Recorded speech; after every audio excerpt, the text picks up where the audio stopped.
In 1987, there were over 20,000 homicides and 31,000 suicides in this country. Increases in the rate of rape, 21%, were the greatest among all major crimes from 1977 to 1984. Approximately 6 out of 10 homicide victims in the United States were killed with firearms. These are frightening statistics, but now hear this. Incarceration rates have more than doubled from 313 per 100,000 people in 1985 to 726 in 2004. For a period of 15 years, 1975 to 1990, the number of inmates in state and federal prisons increased by almost 200%. By 1998, 1 in every 150 U.S. residents was incarcerated. In 2000, the number of incarcerated men and women reached 2 million. With these numbers being as high as they are, shouldn't the rate of crime be going down? Shouldn't violence be at its lowest point? Sadly, there isn't a positive correlation between the two.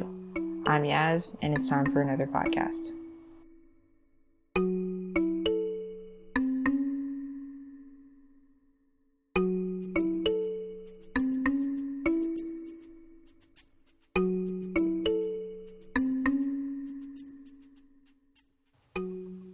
Anger, hatred, frustration, prejudice, poor judgment, mental illness, and political and religious beliefs. These are the reasons to commit hate crimes. According to realistic group conflict theory, hate crimes result from an us versus them mentality. Conflicts develop because in-groups or dominant groups believe that out-groups threaten their survival by competing for limited resources such as jobs, food, and money. So because there are people who believe they are above others, there will always be crime.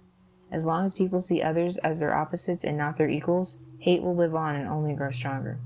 It's been shown that men, teenagers, young adults, and minority group members, blacks and Hispanics in particular, are consistently found to be at greatest risk of homicide victimization. Now, responsibility has been assigned to the criminal justice system and has focused prevention on deterrence and incapacitation. However, rates for all violent crimes have increased, suggesting that this approach is futile. The incarceration of young black males, particularly high school dropouts, has reached levels that jeopardize the achievement of broader social justice goals. Not only is our use of imprisonment highly strung among men with little education, but correction systems are doing less and less to correct the problem by reducing educational opportunities for the growing number of prisoners. According to a study by the Graduate Center of the City University of New York, inmates who take college classes while in prison are 4 times more likely to stay out of trouble when they are released. The New York study also found that college prison programs save taxpayers about $900,000 per 100 students every 2 years. This is a win-win considering the fact that in the United States it costs about $20,000 per year to imprison an inmate. Multiply this number by 1.6 million, the number of people locked in prisons in this country, and you get a clear picture of how expensive incarceration can be. With the right kind of educational program, there would be less violence by the inmates involved in the programs and a more positive prison environment.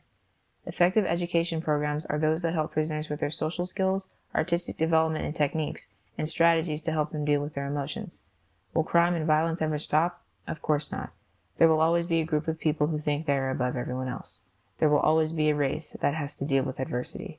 Solving the problem of violence will require an interdisciplinary approach. Professionals from sociology, criminology, economics, law, public policy, psychology, anthropology, and public health must work together to understand the causes and develop the solutions. Neither causes nor solutions will be simple.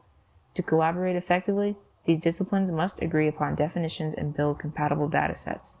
They must work together to achieve a common goal, something this country has struggled with since its very inception. Thanks for listening.